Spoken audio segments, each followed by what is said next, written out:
स्वागत है दोस्तों मांगा मेलोडी हब पर sword master young son season 2 part 5। तो चलो शुरू करते हैं बिना किसी देरी के।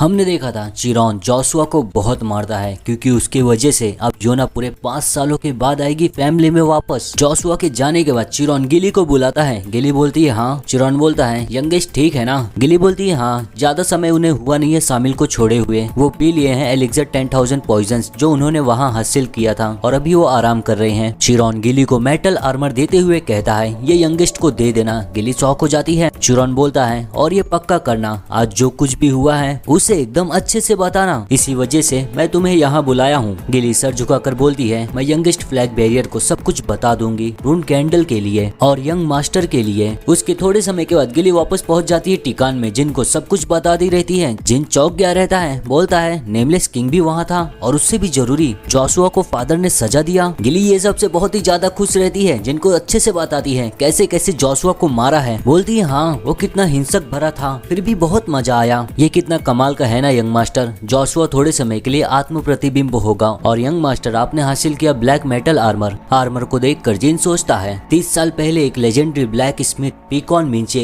ये बेजोड़ आर्मर बनाया था। ये एक इनाम था जो अंकल जेड ने लाया था जीतकर जेप्पल 5th टावर के खिलाफ। बोलता है ये एक होमवर्क है। गिली बोलती है होमवर्क। जिन बोलता है वो चाहते हैं कि मैं जोशुआ से अलग बनूं, एक ब्लैक बैरियर होते हुए जब मैं वापस जाऊं तो ये आर्मर टूटा हुआ होना चाहिए अपने से शक्तिशाली ओपोनेंट से लड़कर। और बस खाली यही नहीं, वो एक चेतावनी भी था सर आउल के लिए, बहन योना का दोबारा इस्तेमाल नहीं करना मुझसे बातचीत करने के लिए। अगर उन्हें संतुष्टि नहीं है तो इंटरम पैट्रियर्ट्स को वो निकाल सकते हैं, लेकिन एक नेमलेस शख्स के लिए वो उन्हें कभी भी तबाह कर सकते हैं। जो भी हो मुझे लगता है वो चेतावनी मेरे लिए भी था। ये सब सुनकर गिली हैरान हो जाती है। ओह पैट्रियर्ट जो भी करते हैं सब कुछ न कुछ मतलब का ही होता है। जिन सोचता है लेकिन वो इतना आगे क्यों गए, इसका वजह क्या है? ऐसा इसलिए क्या वो अपनी बेटी के लिए बुरा महसूस कर रहे हैं? तभी उसे याद आता है योना उसे कही रहती है तुम्हारे पास भी तो तुम्हारे राज है ना। जिन समझ जाता है मुझे पता था बहन योना जितना छुपा रही हैं उससे ज्यादा है। फिर गिली बोलती है सोचा जाए तो मैंने सुना क्या आपने सोच लिया है कि आपको अब कहाँ जाना है? जिन बोलता है हाँ मैं मैजिक वाली जगह पर जाने की योजना बना रहा हूँ। मैं डार्क मैजिक एसोसिएशन रेबल्स को खत्म करने की योजना बना रहा हूँ। गिली बोलती है डार्क मैजिक एसोसिएशन रेबल्स जिसे मैंने सुना था सब्जिगेट किया गया था 200 साल पहले। जिन बोलता है हाँ हालांकि उसमें ज्यादा लोग हैं नहीं, लेकिन वो ग्रुप अभी भी है। मिस आनिया मदद करेंगी हमारी और ये एक अच्छा मौका होगा काउंटर फ्लो टाइप मैजिक को टेस्ट करने का। लेकिन वो जगह है। उसके कुछ समय के बाद या अगले दिन हम देखते हैं आनिया और जिन पहुंच जाते हैं उस जगह पर, पेमेंट का साउथर्न रीजन। आनिया अपना भेष बदली रहती है मूछें लगाकर। बोलती है हो ये जगह तो पुरानी यादें ला रही है। मैं सोची थी कि मैं कभी दोबारा पेमेंट में नहीं आऊंगी, तो मुझे क्या करना है अब यंग मास्टर? और आनिया के ऐसे कहते ही जिन उसको पकड़ कर घसीट लेता है कोपचे में। आनिया चौंक जाती है। एक मिनट यंग मास्टर, अचानक से आपको क्या हो गया, ऐसा क्यों कर रहे हो? जिन आनिया को अपने सामने लाकर दीवार पे हाथ रखकर बोलता है क्या तुम भूल गई हम यहाँ क्यों आए थे? आनिया को समझता नहीं, अटकते अटकते बोलती है हाँ मुझे याद है। जिन बोलता है तो प्लीज मेरा असली नाम लेना अब मना है। क्या आप समझ गई मिस आनिया?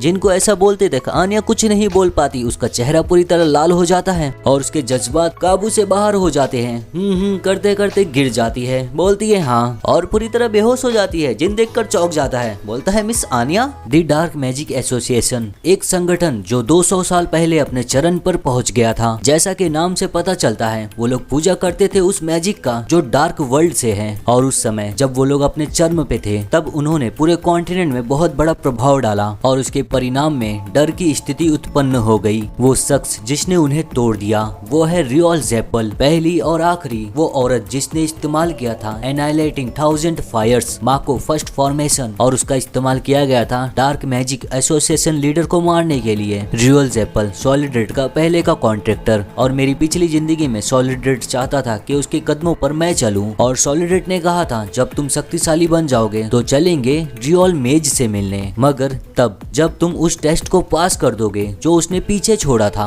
प्रेजेंट में देखते हैं हम आनिया जिनको कुछ बोलने जाती है। जिन उसे देखता है। आनिया बोलती है young brother brother, dark magic association के बचे हुए लोग क्या वो सब बुरे हैं? उनके बारे में अफवाहें सुनने के बाद ऐसा पता चलता है कि वो लोग बच्चों को अगवा कर रहे हैं और इससे ये सवाल उठता है कि ये जगह क्या ये सच में बेमेंट है? जिन बोलता है ऐसा लगता है हर किसी के चेहरे पर उदासी का भाव उनके कारण है, शायद ये नोबल्स की वजह से है। आन्या बोलती है क्या? जिन बोलता है आपको अच्छे से जान जाना चाहिए, अब जब आप कैपिटल में रही हो बहुत सारे नेशंस में इतनी व्यवस्था नहीं है जितनी बेमेंट में है। हालांकि वो सक्षम है अपराधियों को जल्दी से जल्दी खत्म करने में, लेकिन वो संगठन के अपराधों पर आंखें मूंद लेते हैं। आन्या बोलती है क्यों? जिन बोलता है अपराधी और पीड़ित दोनों ही उस चीज का इस्तेमाल करना चाहते हैं जिसके लिए नोबल्स जाने जाते हैं। मुझे लगता है बेमेंट डार्क मैजिक एसोसिएशन को खत्म नहीं कर रहा है, इसका कारण कि वो लोग एकेडमी के मेजेस को मौका देना चाहते हैं कुछ करने के लिए। आन्या बोलती है एकेडमी? तो क्या इसका मतलब एकेडमी के लोग यहाँ आ रहे हैं? जिन बोलता है ऐसा हो सकता है, लेकिन हमेशा की तरह वो लोग आलसी हैं तो उन्हें आने में समय लगेगा। और जैसे ही ये शब्द बोलता है वो लोग आ जाते हैं। लोग चिल्लाकर बोलने लगते हैं ये एकेडमी के मेज हैं। आन्या चौंक जाती है सुनकर। देखते हैं हम एकेडमी के लोग नोबल्स आते रहते हैं वाहन से और सभी लोग चिल्लाते रहते हैं ये है एकेडमी के मेजेस, नोबल्स यहाँ आ गए हैं। ये मेज है, कैपिटल ने आखिर में मेजेस को भेज ही दिया। जिन भी उन्हीं लोगों के बीच में खड़े होकर एकेडमी के लोगों को देखकर सोचता है जितना मैंने सोचा था उससे ज्यादा जल्दी ये लोग आए। जितना हो सके मुझे उतना उनसे बचना चाहिए क्योंकि एकेडमी के सभी लोगों के पास है अधिकार का घृणित भावना। अगर कोई उनके साथ शामिल हो जाए जैसा कि मैंने मेरी पिछली जिंदगी में किया था तो सब कुछ चीजें परेशान करने वाली हो जाएंगी। उन्हीं लोगों को देखकर कहता है ये सब मरने वाले हैं। आन्या देखने लगती है। जिन बोलता है डार्क मैजिक एसोसिएशन को खत्म कर देना उनके लिए नामुमकिन है। उसके थोड़े समय के बाद देखते हैं हम ये लोग एक जगह बैठते हैं खाना खाने के लिए। आन्या देखकर बोलती है ओ नहीं ब्रदर, क्या ये ठीक होगा हमारे लिए इतना महंगा खाना लेना? जिन बोलता है ऑस्टिन ज्यादातर मेरे साथी मेरे जैसे ही अमीर हैं। आन्या बोलती है लेकिन मैं नहीं। जिन बोलता है चुनो इनमें से, टिकान का central bank, continents steel dragon bank, वेंकेला इंटरनल स्टोर रूम और सेटअप पर्सनल अकाउंट का मैं तुम्हें कुछ पॉकेट मनी दे दूंगा। आन्या बोलती है धन्यवाद भाई। सोचती है यंग मास्टर जिन कितने कूल हैं। आन्या बोलती है लेकिन भाई उसका मतलब क्या है जो आपने पहले बोला था? जिन देखने लगता है। आन्या बोलती है वही कि एकेडमी के कैडेट्स सारे मर जाएंगे। जिन बोलता है ये बस मैंने ऐसे ही बोला था, वो सारे कैडेट्स जवान और कमजोर हैं। आन्या बोलती है लेकिन उन मेजेस को हाई लेवल ट्रेनिंग मिला है, वो लोग कम से कम 4 स्टार पर होंगे तो बाकी मेंबर्स के लिए कोई दिक्कत नहीं होगा। जिन बोलता है इसीलिए तो डार्क मैजिक एसोसिएशन के कमीने लोग अनुभवी हैं, वो लोग उस तरह की जिंदगी जिए हैं, लेकिन कैडेट्स उन्हें असली जिंदगी का कोई भी अनुभव नहीं है। 7 कलर्स के जांच पड़ताल के हिसाब से उनमें कुछ 50 मेंबर्स है और एवरेज रैंक है 4 स्टार। साथ में हमने देखा है 30 कैडेट्स को भले ही हाई रैंकिंग मेजेस हर एक तरफ रहे, लेकिन डार्क मैजिक एसोसिएशन को बड़ा फायदा है। तभी जिन को नोबल्स का आवाज आता है हाँ मेरा बहुत ज्यादा दिमाग खराब हो रहा है। जिन देखता है तो 2 नोबल्स आपस में बातें कर रहे हैं और किसी और शख्स का मजाक उड़ाते रहते हैं और उनका बॉस टेबल पर बैठा रहता है। उन्हें देखकर जिन सोचता है एक बार देखने से ही बता सकते हो कि वो लोग एकेडमी के कैडेट्स हैं। जिन खड़े होते हुए बोलता है आन्या को ऑस्टिन चलो चलते हैं, कुछ अच्छा नहीं होगा अगर उनका ध्यान अपनी तरफ खींचेंगे तो। लेकिन आन्या कोई भी जवाब नहीं देती। जिन दोबारा बोलता है ऑस्टिन। देखता है आन्या को तो आन्या के चेहरे का भाव एकदम ही बदल गया है। वो पूरी तरह सहम सी गई है क्योंकि उसे अपनी एकेडमी के दिन याद आ जाते हैं और ये वही नोबल्स हैं जो आन्या को उस समय बहुत ही ज्यादा परेशान किया करते थे। जिन दोबारा चिल्लाता है ऑस्टिन तो आन्या को होश आ जाता है। देखती है जिन को। जिन बोलता है ऑस्टिन अब ये नहीं कहना कि ये वही है। आन्या बोलती है यंग नहीं ब्रदर, उसके बारे में। हाँ ये लोग वही हैं जो मुझे एकेडमी में बहुत ज्यादा परेशान किया करते थे। जिन बोलता है तो फिर इतना वजह काफी है, उनका ध्यान यहाँ नहीं। उतने में ही नोबल्स का आवाज आता है ओए। जिन देखता है तो उसे ही बोल रहा है। नोबल बोलता है कौन है तू हमें अजीब तरह से क्यों देख रहा है? तुम लोग नौकरों जैसा तो नहीं लगते। लेकिन जिन उसकी बातों पर ध्यान नहीं देता, आन्या को ही देखता रहता है। नोबल चिल्लाकर बोलता है जवाब दे मेरा, तू हमसे इतना सावधान क्यों है? अब ऐसा नहीं हो सकता कि तुम लोग भी डार्क मैजिक एसोसिएशन का हिस्सा हो। जिन बोलता है तू क्यों जानना चाहता है? ये सुनने के बाद उस नोबल का साथी हंसने लगता है। गुस्से में आकर उनका बॉस खड़े होकर बोलता है एक कॉमनर, उसकी हिम्मत भी कैसे हुई? ठीक है मैं मानता हूँ थोड़ा सा असभ्य था मैं अच्छे से पूछता हूँ तुझसे अब कौन से ऑर्गेनाइजेशन से तू जुड़ा हुआ है? जिन वैसे ही खड़े रहता है। नोबल बोलता है तू इतना धीरे धीरे क्यों हिल रहा है? अच्छे से जवाब दे वरना तुम दोनों को मैं घसीट कर यहाँ से अच्छे से जांच पड़ताल करवाऊंगा। ये सब देखकर उस जगह का ओनर आता है घबराकर। ओ सर प्लीज शांत हो जाइए, उन लोगों ने मुझे बताया था कि वो लोग यात्री हैं और यहाँ अंदर लड़ने की जगह प्लीज बाहर जाइए। उतने में ही वो नोबल ओनर को मार देता है अपने वॉन्ड से। ये कहकर तेरा हिम्मत भी कैसे हुआ मुझे बीच में टोकने का? ओनर जमीन पे गिर जाता है। जिन वैसे ही खड़े रहता है। नोबल बोलता है मुझे लगता है साउथर्न रीजन के लोगों को शिष्टाचार की कमी है, नोबल्स को कैसे बुलाया जाता है। मैं आज फिर से उनके देश के गवारों को सुधारने जा रहा हूँ। जिन अपने हाथ में स्वॉर्ड पकड़कर खड़ा रहता है और ये सब देखकर उसे गुस्सा आने लगता है, अपना मुट्ठी बंद करता है और जोर का उस नोबल के मुंह पर ही पंच मार देता है। उसके साथी देखकर चौंक जाते हैं, ओए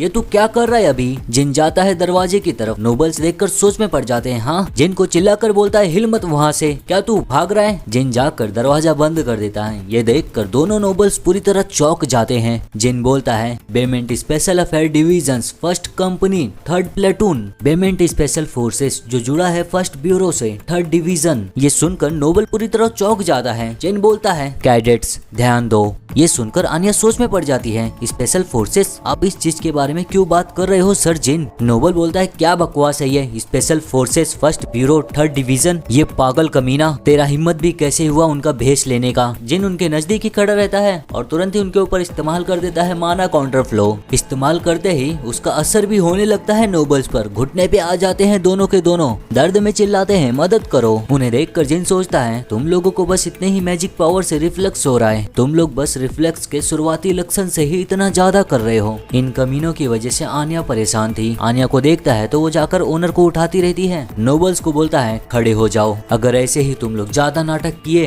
तो मैं तुम लोगों को घसीटूंगा जांच पड़ताल करने के लिए। कॉम्युनर्स को परेशान करना ही तुम लोगों के लिए काफी नहीं था, तुम लोग स्पेशल फोर्सेस एजेंट का भी काम बर्बाद कर रहे हो। क्या होगा अगर ये खबर तुम लोगों की फैमिली को पता चले और एकेडमी को। नोबल पूरी तरह डर जाता है, बोलता है, माफी मांगने का मौका दो हमें, मैं कुछ भी करूंगा तो प्लीज हमारी फैमिली नहीं। जिन सुनकर बोलता है, माफी, हाँ ठीक है, मैं तुम लोगों को एक टास्क देता हूँ। नोबल पूछता है, कौन सा टास्क। जिन बोलता है, हमें डार्क मैजिक सोसाइटी साफ करने के ऑपरेशन को देखभाल करने के लिए भेजा गया है। अब जब चीजें इधर से उधर हो गई हैं, तो मेरे पास अब कोई और रास्ता नहीं है तुम लोगों का इस मिशन में मदद लेने के अलावा। ये सब सुनकर आन्या हैरान रहती है। जिन बोलता है तीनों को, मैं तुम लोगों का नौकर बनकर रहूंगा और तुम लोगों पर पीछे से नजर रखूंगा। ये सुनकर तीनों जन पूरी तरह चौंक जाते हैं। जिन मैजिक इस्तेमाल करते हुए बोलता है, जवाब दो। तीनों जन बुरी तरह डर जाते हैं। ठीक है सर। जिन बोलता है, ठीक है तो अब अपनी चीजों को ले लो और वापस जाओ कैंप में। उसके बाद जिन आन्या को बुलाता है, हे ऑस्टिन। आन्या देखने लगती है, बोलती है, हाँ। जिन आन्या के करीब जाकर धीरे से उसे कहता है, तो कैसा था मेरा नाटक, जाओ अब आपकी बारी है मिस आन्या। जिन को इतने करीब से देखकर आन्या का चेहरा फिर से लाल हो जाता है। फिर नोबल्स को देखती है, चिल्लाकर बोलती है उन्हें, यह हरामजादे अभी तक अपने होश में नहीं आए। नोबल्स आन्या की बातों से ही डर जाते हैं पूरी तरह। आन्या चिल्लाकर बोलती है, जल्दी जल्दी करो, हम लोग बहुत ही ज्यादा व्यस्त हैं। नोबल्स बोलते हैं, माफ कर दो। आन्या बोलती है, माफी ओनर से मांगो और साफ सफाई करो। और फिर तीनों जन जाकर ओनर से माफी मांगते हैं। जिन ये सब देखता रहता है और मुस्कुराता रहता है और उसके बाद जितना भी इधर नुकसान हुआ है ओनर को उसका पैसा दे देता है जिन। तो दोस्तों ये यहीं पर खत्म होता है, मिलते हैं अगली वीडियो में।